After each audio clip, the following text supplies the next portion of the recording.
Eh oui, bonjour. Mon objectif aujourd'hui, c'est de vous expliquer comment faire de la publicité sur le mobile. Oh. Si, c'est bien ce que j'ai envie de faire. Pas de vous convaincre de faire du mobile parce que j'en suis sûr, vous êtes tous convaincus qu'il faut être présent sur le mobile. D'ailleurs, ici, je vois tout le monde a un smartphone. Je suis persuadé que certains l'utilisent en ce moment. J'en vois quelques-uns déjà. Donc, je ne prends pas offense. Hein. Moi-même, j'utilise mon smartphone pendant les présentations des autres. Mais bon, quand même, je vais quand même essayer de vous donner quelques autres chiffres pour vous convaincre les derniers sceptiques qui refusent de faire du mobile. Votre cible est suréquipée en smartphone. Ça, c'est une évidence. Ils ont beaucoup plus de smartphones que les autres. Ils en ont d'ailleurs même plusieurs. Hein. Ils vont avoir le Pro, le Perso. Parce qu'ils ont un BlackBerry des fois. Et du coup, le BlackBerry, malheureusement, feu BlackBerry, ne va pas résister longtemps. Donc, ils vont apporter leur iPhone ou leur Android, des fois au travail, le Bring Your Own Device. Donc, ils sont suréquipés et en plus, ils l'utilisent beaucoup plus que la population classique. Notamment, par exemple, en France, 70% de la population française utilise son smartphone quasi quotidiennement, alors que 9 cadres dirigeants sur 10 l'utilisent quotidiennement. L'autre élément, c'est qu'aujourd'hui, le mobile apporte du temps passé en ligne supplémentaire. Jean-Siane l'a bien montré tout à l'heure. Et en fait, quand on se sert de son mobile, c'est des moments où on ne va pas se servir de son laptop. Donc cibler le mobile, c'est toucher des gens que vous ne pourriez pas toucher en ciblant les autres écrans. Un autre élément, c'est que plus on a d'écrans, plus on les utilise. Aujourd'hui. Donc peut-être qu'à l'avenir, on n'utilisera plus qu'un seul écran, mais aujourd'hui, plus on a d'écrans, plus on les utilise. Et en fait, on va utiliser son mobile. Donc là, on voit le temps passé aux États-Unis qui a explosé sur le digital, et c'est grâce au smartphone, se rajoute au temps passé devant les laptops, les desktops, et même devant les tablettes. Moi, ici, quand je parle de mobile, je pense aux smartphones, parce que c'est sur les smartphones qu'on observe des comportements vraiment nouveaux et qui bouleversent le secteur du digital. La tablette, elle reste à la maison, elle passe du salon à la chambre au mieux, mais c'est à peu près tout. Le smartphone, c'est vraiment le device qui bouleverse la situation. Un autre effet important, c'est que le smartphone, sur votre cible, va notamment être surutilisé le week-end, à des moments où finalement on n'utilise pas forcément son laptop, mais on va utiliser son smartphone. Il se trouve qu'on utilise son smartphone, des fois, comme il est toujours sur nous, il est à moins de 50 cm de vous à 98% du temps. Hein, la plupart des gens se réveillent avec leur smartphone. On n'ouvre pas la fenêtre pour regarder quel temps il fait, on regarde la météo sur son smartphone. 20% des gens font ça. Et donc, le week-end, vos prospects et vos clients vont utiliser leur smartphone parce que des moments de temps mort, quand ils sont devant la télévision aussi, hein, on est constamment connecté, constamment éveillé, et c'est grâce au smartphone. Donc, on l'a vu tout à l'heure, et là, c'est un peu évident, mais tous ces usages qui ont explosé. Aujourd'hui, le smartphone, vraiment, hein, c'est une réalité, ce n'est plus une tendance. C'est plus, tiens, quelque chose qui est en train d'émerger, je suis en train de voir que j'ai 2% de mon audience qui est mobile. Non, aujourd'hui, vous avez votre audience, et pour sûr, vous avez une grosse partie de votre audience qui viennent des smartphones. Et du coup, il faut que vos sites ou vos applications soient parfaitement développés. Donc là, ici, vous voyez des statistiques qui prouvent qu'on a besoin d'un site développé, sinon on va acheter la concurrence, on ne va pas faire un process jusqu'au bout. Alors, en France, particulièrement, il se trouve que les sites mobiles, et je ne parle pas du B2B, donc on peut tous souffler, les sites mobiles sont en général pas encore de super bonne qualité, et d'ailleurs on a un déficit de sites mobiles, il manque des sites mobiles dans plein de secteurs, et je pense qu'il y a vraiment, donc nous on travaille beaucoup à aussi évangéliser le marché pour qu'on ait des sites mobiles de qualité. Et donc là, je vous inviterai à aller plus tard, hein, évidemment pas maintenant, sur notre site Think pour lire notre white paper, notre livre blanc comme on dit en France, sur les principes de M-Design. C'est très clair et franchement, c'est un bon résumé de ce qu'il faut faire pour faire un site performant sur le mobile aujourd'hui. On a aussi pensé aux développeurs et on a créé des outils, notamment, alors là j'en ai mis un, donc sur Google for Developers, un outil qui calcule la rapidité de votre site mobile et qui vous offre des pistes d'amélioration technique pour améliorer la rapidité de votre site. Donc compresser les images, afficher le haut de la page d'abord, etc. On a aussi un livre blanc sur que faire. Est-ce que je dois faire un site en responsive, un site mobile dédié, un site avec des dynamiques URL. Donc on a aussi un livre blanc qui pose le pour et le contre de chacune des méthodes parce qu'il n'y a pas une méthode qui gagne sur les autres. D'ailleurs, je vous propose de moi-même partager mon intimité en vous montrant mon smartphone. Hein, pourquoi pas. Voilà. Alors en fait, on a un outil qui est pas mal. Là, je vais utiliser un Chromecast. Et donc, je caste mon écran, là, vous voyez. Donc, c'est mon écran avec mes apps, mes applications pour mes lumières Philips chez moi. J'allume mes lumières de mon téléphone. J'ai aussi mon application Nest où j'allume mon chauffage avec mon téléphone. Donc, moi, je fais beaucoup de choses avec mon téléphone. Ma copine ne fait rien, donc du coup ça crée des petits problèmes de temps en temps. Mais mon objectif ici, c'était pas de forcément vous révéler ma vie privée, mais de vous montrer des sites mobiles que je trouvais plutôt bien faits dans le secteur du B2B. Là, ici, c'est un acteur que j'aime beaucoup aux États-Unis qui s'appelle Square, qui est un acteur qui intervient dans le domaine du paiement et qui propose, donc ici, je suis sur son site mobile, qui propose aux commerçants qui n'ont pas de borne de paiement par carte bleue aux États-Unis, c'est assez cher les commissions carte bleue aux États-Unis, il leur propose des desks à base d'iPad et ces petits appareils qui permettent de lire les cartes bleues et de faire des paiements. Et ici, en fait, on voit un site mobile avec un message très clair sur ce qu'il propose. Ok, vendez plus finalement aujourd'hui avec nous, avec notre stand, notre reader, et ici des call to action assez bien mis en avant. Et par exemple, si je prends le prise de rendez-vous, je vais arriver sur un formulaire ici, enfin non, un bouton d'action, pardon, qui est bien mis en avant. Il n'y a pas de messages qui viennent perturber. Vous voyez en bas le bouton, voilà, ce highlight, le bouton d'action est présent sur tout l'écran. En fait, il n'est pas bloqué en haut, il me suit sur tout le long de l'écran. Là, ici, je vois les éléments clés avec des pictogrammes qui sont là pour me rappeler des bénéfices produits. Moi, je le trouve bien fait, ce site. C'est pour moi un site avec évidemment une offre assez basique et claire. Il y a 2 produits, mais les call to action sont bien en avant. Simplicité, clarté du site. Si j'en prends un autre, c'est Staples, le site US. Là, c'est plus dans M-commerce, donc on est complètement sur un autre objectif. Ici, vous voyez donc la promotion. Tiens, un Chromecast, $28 seulement aux États-Unis. Mis en avant donc la promotion qui ne prend pas tout l'espace, la barre de recherche mis bien en avant parce que sur les sites mobiles, la fonction recherche est très souvent utilisée, d'ailleurs plus souvent utilisée que sur les sites desktop, parce que naviguer dans une interface, donc ici on a un menu qui est assez clair et bien segmenté, mais ça reste, malgré ce type de menu, la recherche fait toujours gagner du temps, donc il faut bien la mettre en avant.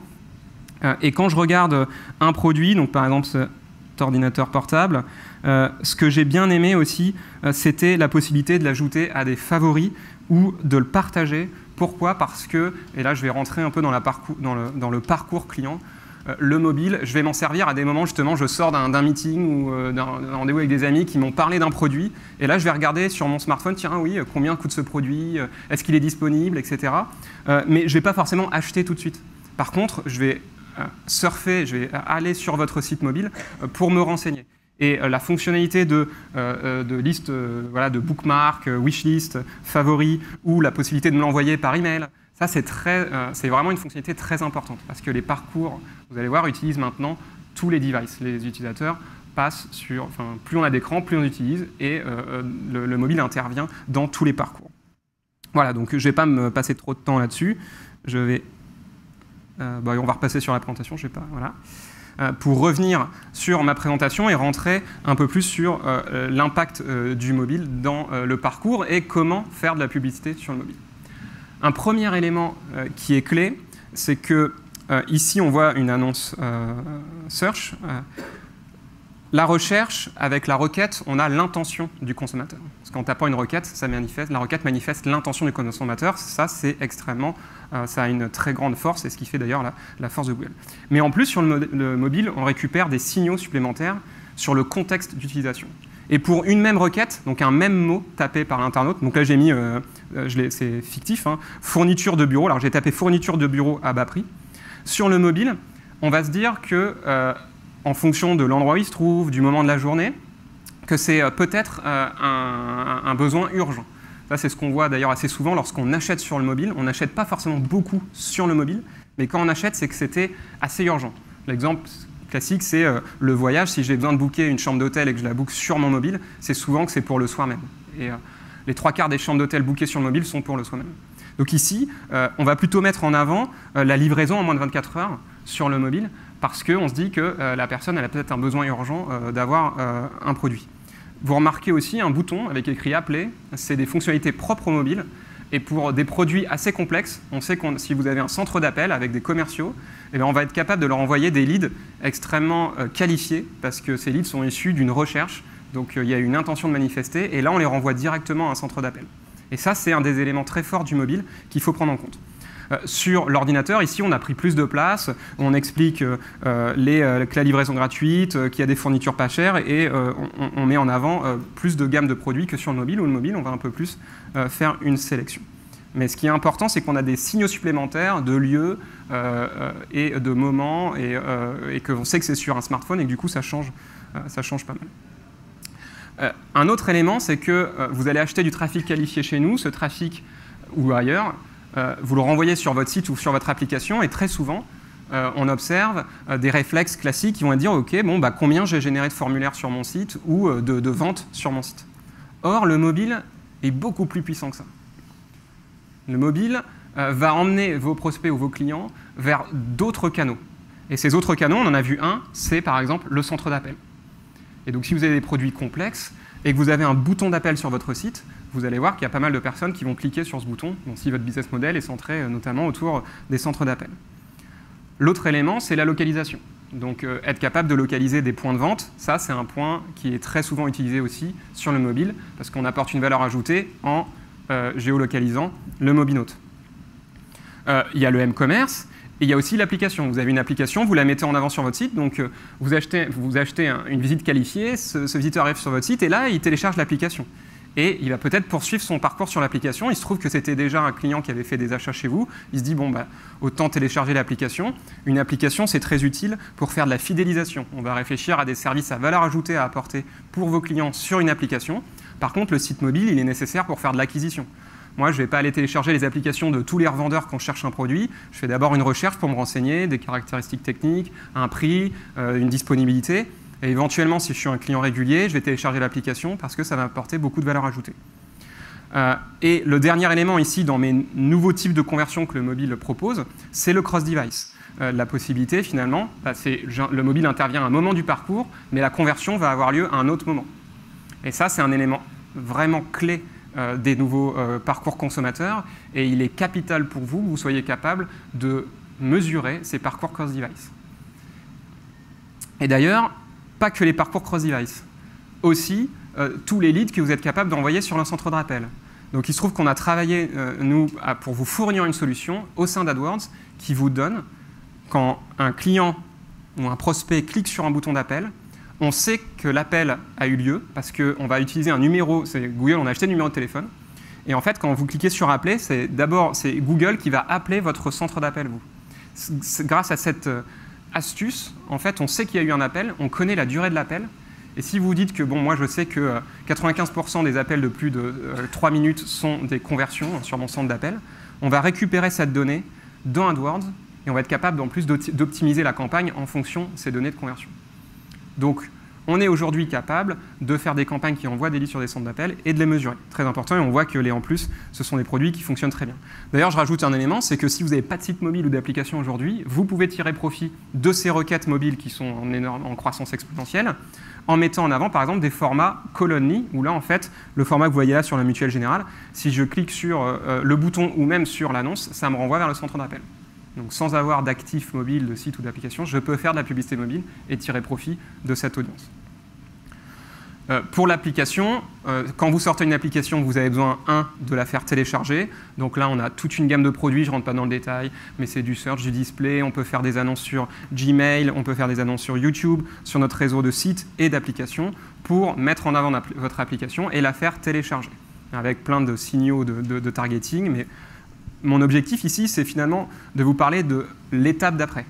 C'est une fois que votre application a été téléchargée par vos clients, c'est faire en sorte que ces clients reviennent sur votre application. Lapse Engagement.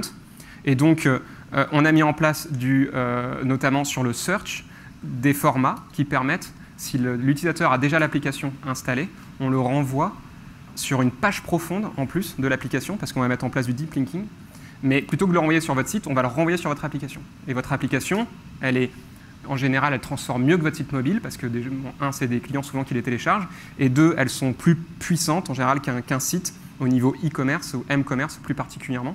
Et du coup, vous allez pouvoir tirer profit de ce format qui en plus réconcilie un monde, le monde ouvert du web mobile et le monde plus fermé des applications. D'ailleurs, l'Apps Engagement, il faut savoir qu'on est capable de le faire aussi sur le display et on peut faire du remarketing sur le mobile. Et donc, toutes les personnes qui ont votre application, on va quand elles sont en train de surfer sur d'autres applications, utiliser d'autres applications qui font partie de notre réseau, on va les cibler, on va les renvoyer vers des pages spécifiques de votre application. Donc ça, c'est ce qu'on appelle l'Apps Engagement. C'est vraiment une tendance très forte de la publicité mobile aujourd'hui. Au niveau du parcours du cross-device et des parcours multiscreen. Donc là, je n'ai pas la stat précise sur le secteur du B2B, mais les parcours d'achat, en général, en grande majorité, en fait, quand on est équipé smartphone, ils vont commencer sur un smartphone et se poursuivre sur un autre écran. Pourquoi ? Parce que finalement, alors ça pour le coup c'est des stats B2B qui viennent de l'étude que Gentiane a présentée. En fait, sur son smartphone, on va chercher à comparer les prix, on va lire des informations produits, on va comparer des caractéristiques entre des offres, des services ou des produits. Et éventuellement, on va aussi être capable de rentrer en contact avec le fournisseur ou le vendeur, donc par un numéro de téléphone ou même en se rendant dans une boutique par exemple. Mais l'achat en lui-même n'est pas encore quelque chose de standard sur le mobile.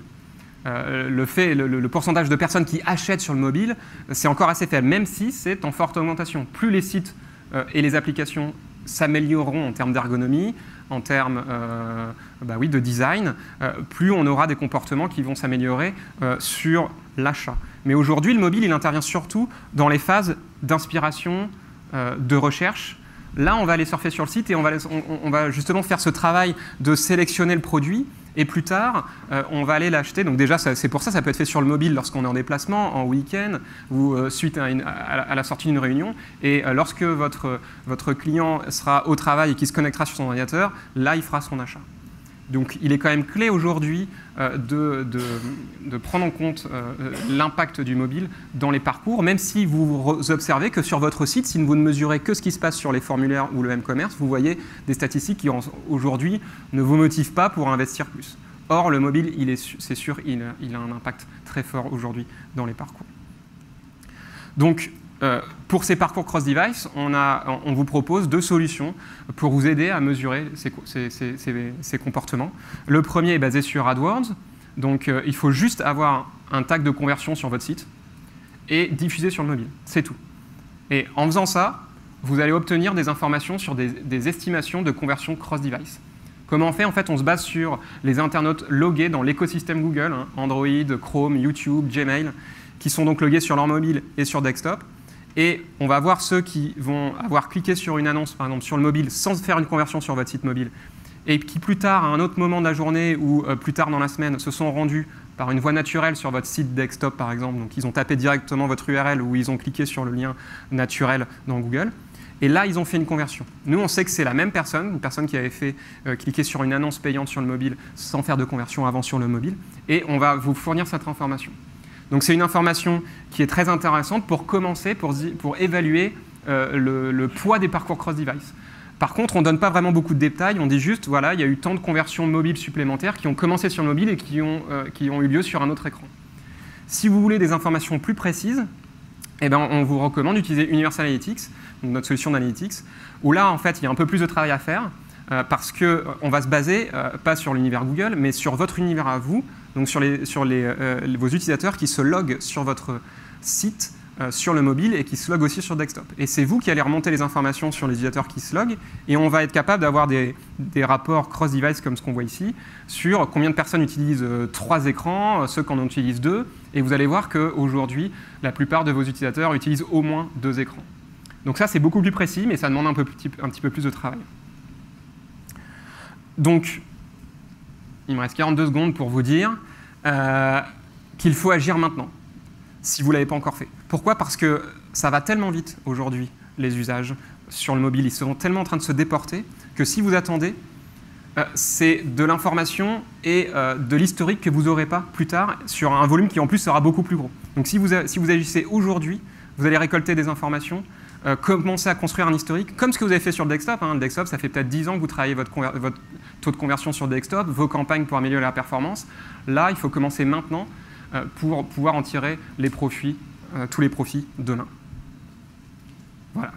J'espère que vous êtes convaincus et que vos plans mobiles sont affûtés.